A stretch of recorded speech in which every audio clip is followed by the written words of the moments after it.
La méditation est la clé.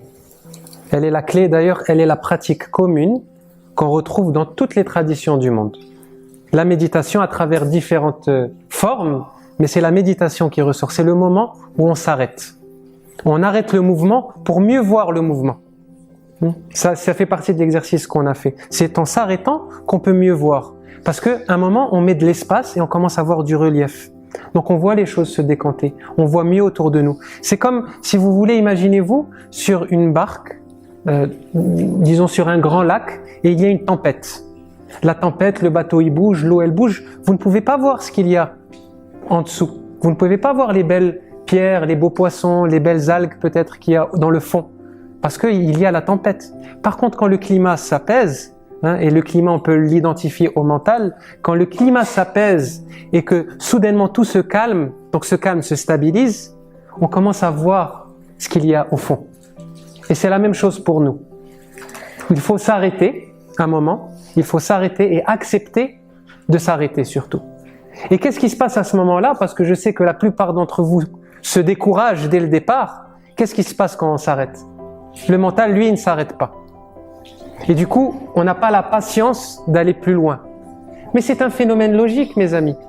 C'est normal qu'il ne s'arrête pas. L'avez-vous déjà donné, est-ce que vous lui avez déjà donné l'opportunité de se calmer? Non. Comment vous voulez calmer un engin qui est lancé à une vitesse incommensurable et que vous voulez arrêter d'un coup? C'est pas possible. Ça prend du temps. Ça prend du temps. Donc il faut de la patience. C'est ce que moi j'appelle le phénomène des poubelles mentales. C'est des poubelles. C'est un recyclage qu'il faut faire. Donc petit à petit, en s'arrêtant, ça va commencer à doucement diminuer en rythme. Mais ça prend du temps pour certains. Ceux qui ne méditent jamais, ça ne peut pas se faire en 20 minutes. Et ces poubelles-là, c'est important de les évacuer. Comme on a évacué des émotions, il faut laisser le mental évacuer toutes ces pollutions. Et au bout d'un moment, quand le corps commence à se détendre, le mental, tout doucement, il commence à suivre et à s'apaiser. Et si on reprend dans le yoga, par exemple, le premier sutra de Patanjali, du Yoga Sutra, qui dit Yoga Chitta Nirodha, c'est l'état de yoga, donc l'état de méditation profond, commence quand les fluctuations du mental, donc on parle bien de fluctuations, on parle bien de mouvement, on parle bien d'oscillation, c'est quand ces oscillations-là commencent à se stabiliser. Ça ne veut pas dire qu'il n'existe plus, elles se stabilisent. Et à ce moment-là, l'être profond, lui, il commence à éclore. Il commence à être perçu. Mais ça ne veut pas dire qu'il n'était pas là. Lui, il a toujours été là.